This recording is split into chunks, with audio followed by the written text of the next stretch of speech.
আমার কাছে মনে হচ্ছে, আমি জানি না আপনারা এটা বিশ্বাস করবেন কিনা, তারা মূর্তি এবং ভাস্কর্যের বিতর্ক যারা শুরু করছে, এরা হচ্ছে গিয়ে রাজাকার, আল বদর, আল শামস যুদ্ধাপরাধীদের আত্মা। আসসালামু আলাইকুম ওয়া রাহমাতুল্লাহি ওয়া বারাকাতুহু। এই মহান মনীষীকে চিনতে পারছেন? ব্যারিস্টার সুমন। এদেশের আলেম উলামারা যখন ভাস্কর্য ইস্যুতে শিরিক বিরোধী আন্দোলন গড়ে তুলেছিলেন, তখন এই ব্যারিস্টার সুমনই এদেশের সর্বশ্রেণীর আলেমদেরকে নির্দ্বিধায় ও নির্বিচারে রাজাকার, আল বদর ও আল শামস বলে আখ্যা দিয়েছিলেন। কি কেন বলছে এই কথাগুলো? আপনাদের মনে প্রশ্ন জেগেছে, তাই না? কওমি উদ্যোক্তা নামে কওমিয়ানদের একটা প্ল্যাটফর্মকে দেখলাম এই মহান নিজেদের মঞ্চের বিশেষ অতিথি হিসেবে ইনভাইট করেছে। লজ্জা লেগেছে আমার ভাই, ছি ছি ছি ছি, এই লজ্জা কোথায় গিয়ে যে লুকায়। ৭১ সালে যারা বলছেন যে যারা পাকিস্তানের বিরোধিতা করবে তারা আর মুসলমান থাকবে না, তারা এইসব কথা বলে তো আর পাকিস্তানকে আটকাইতে পারেন নাই, এই দেশে রাখতে পারেন নাই। এই আপামর মুক্তিযোদ্ধারা এই দেশটারে জয় করে নিয়েছিল। আপনি খেয়াল করে দেখবেন, এদের বংশধররা আজকে বলে যে এটা মূর্তি, এটা প্রতিমা, এইসব কথা বলে ইসলাম প্রতিষ্ঠা এদের কোনো উদ্দেশ্য না। কওমি উদ্যোক্তা কওমিয়ানদের একটি প্ল্যাটফর্ম, আর ইতিহাস সাক্ষী কওমিয়ানরা কোনো কালে দালালি করেনি। যদি তাই হয়, তাহলে কওমিয়ানদের এই একনিষ্ঠ প্ল্যাটফর্মে ব্যারিস্টার সুমনের মতন একজন মানবতন্ত্রের কেন অতিথি হিসেবে ইনভাইট করা হলো, এই প্রশ্ন আসাটা খুব স্বাভাবিক।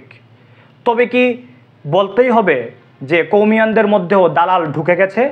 পাকিস্তানে যখন ভাস্কর্য হয় তখন এরা বলে এটা পবিত্র, সৌদি আরবে যখন ভাস্কর্য হয় তখন বলে পবিত্র, যখন ইরানে হয়, যখন তুরস্কতে হয় তখন বলে পবিত্র। ব্যারিস্টার সুমন একজন মানবতান্ত্রিক লোক যে মানবতাবাদের পূজা করে। আরে আমাদের মহানবী মুহাম্মদ সাল্লাল্লাহু আলাইহি ওয়াসাল্লাম তো কোনোদিন ধর্ম প্রচার করতে গিয়ে কারো অনুভূতিতে আঘাত দেন নাই। ইসলামকে মনে প্রাণে ভালোবাসেনি কোনো দিনও। এমন একজন লোককে কওমিয়ানদের মতন ইসলামপন্থীরা নিজেদের একটি কওমি উদ্যোক্তা নামক প্ল্যাটফর্মে কিভাবে সম্মানিত অতিথি হিসেবে দাওয়াত দিতে পারে? এই প্রশ্নটা আসা কি খুব অযৌক্তিক? দেখুন ভাই, রুকন রায়্যান কিংবা কওমি উদ্যোক্তা সংশ্লিষ্ট কাউকে ওভাবে আমি চিনি না, এদের সঙ্গে আমার কোনো শত্রুতাও নাই। তবু তাদের বিরুদ্ধে আজ কেন কথা বলছি?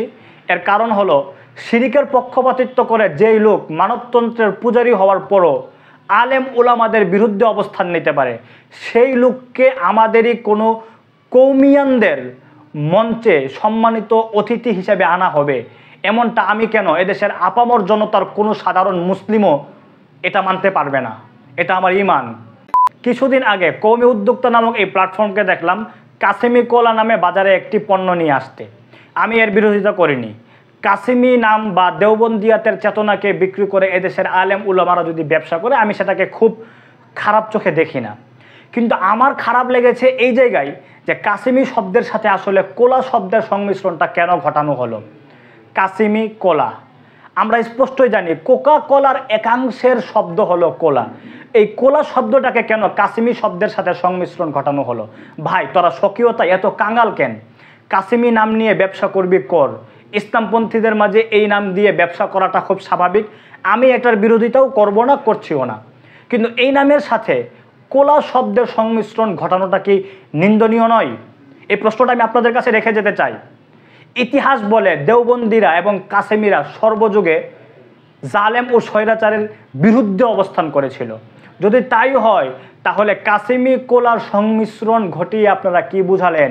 এটি একটি কাসেমি পণ্য নাকি কাসেমি ও কোকাকোলা পণ্য? এর মানে দেওবন্দিরা এবং কোকাকোলা পন্থীরা দুটোই কি এক? স্বকীয়তা এত কাঙ্গালিয়ানা ভালো না ভাই। যদি এত কাঙ্গালিয়ানা থাকে, তাহলে আপনাদের ব্যবসা কিংবা এই সমস্ত নাম ব্যবহার করা কোনো দিনও উচিত না।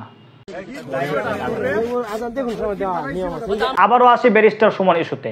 এই মহান মনীষীকে আমরা দেখেছি, তিনি যখন ক্ষমতায় যান তখন তার সঙ্গে গলায় গলায় ভাব লাগিয়েছেন আমাদেরই কওমিয়ানদের একাংশ। আমি যদি নাম বলি, হাফিজুর রহমান সিদ্দিকী, শোয়েব আহমদ আশরাফি, একই সাথে আমাদের কলরবের বদরুজ্জামান বা আবু রাইহান, চরমনাইপন্থী একজন বিশেষ স্পেশাল জার্নালিস্টের কথাটা না বললেই নয়। আমার প্রশ্ন হলো, যেই লোক শিরিকের পক্ষপাতিত্ব করে আলেম উলামাদের স্পষ্টই বিরুদ্ধে গিয়ে ইসলাম ও মুসলমানদের বিরুদ্ধে ষড়যন্ত্র করতে পারে, সেই ব্যক্তির সাথে আপনাদের কিসের এত প্রেমের বন্ধন? ভাই, উত্তর দিতে পারবেন? তারা মূর্তি এবং ভাস্কর্যের বিতর্ক যারা শুরু করছে, এরা হচ্ছে গিয়ে রাজাকার, আল বদর, আল শামস যুদ্ধাপরাধীদের আত্মা। আমি নাই রে, দেখবেন সরকার কিন্তু এদের ফান্ড কোন জায়গা থেকে আসতেছে, তারা কোথা থেকে টাকা পাইতেছে। বঙ্গবন্ধু যারা আমরা এই অনুভূতি ধারণ করি, আমাদের অনুভূতিতে যারা আঘাত দিয়েছেন, তারা যাই হোক কোনোদিন প্রকৃত মুসলমান হইতে পারেন না। শেষমেশ কওমিয়ান কিংবা এদেশের ইসলামপন্থীদেরকে আমি একটা কথা বলে যেতে চাই। আপনারা ব্যারিস্টার সুমনের এই চরিত্রটাকে কোনোদিনও ভুলে যায়েন না। মনে রাখেন, স্বার্থের জন্য যারা কাজ করে তারা কোনোদিনও ইসলাম ও মুসলিমদের পক্ষপাতী হয়ে কাজ করবে এই ধারণা আমি কেন কোনো বোকা কিংবা নির্বোধ করতে যাবে না। কৌমিয়ানদের একাংশ বা ইসলামপন্থীদের একাংশ যে কেন এই ধারণা করে বসে গেছে ইতিমধ্যেই, ভাই আমার এর সুস্পষ্ট ধারণা নেই। আমি যদি বলি আপনাদেরকে যে ক্ষমতায় যাওয়ার পরপরই এদেশের আধুনিক সময়ের কিছু ইনফ্লুয়েন্সারদেরকে নিয়ে ব্যারিস্টার সুমন একটা সমাবেশ করেছিল, যেখানে আমরা স্পষ্ট দেখেছিলাম যে তাওহিদ আফ্রিদি, তারপর সালমান মুক্তাদির, এছাড়া আরও ওই যে 21-এর বন্যায় কাজ করেছে একজন বিশেষ শিল্পী, তাদেরকে দেখেছি তার সমাবেশে উপস্থিত হতে।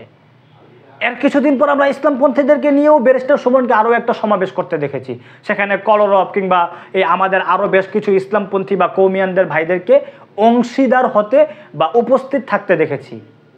ভাই, সর্বশ্রেণীর লোককে নিয়ে চলা লোক কোনোদিনও ইসলামপন্থীদের জন্য কাজ করে না। বিষয়টা বুঝেন না কেন? ইসলামপন্থীদেরকে নিয়ে এরা জনপ্রিয়তা কামানোর চেষ্টা করে অথবা স্বার্থ হাসিলের অপচেষ্টা করে, এর চেয়ে বেশি কিছু না। अस्सलामु अलैकुम व रहमतुल्लाहि व बरकातुहू।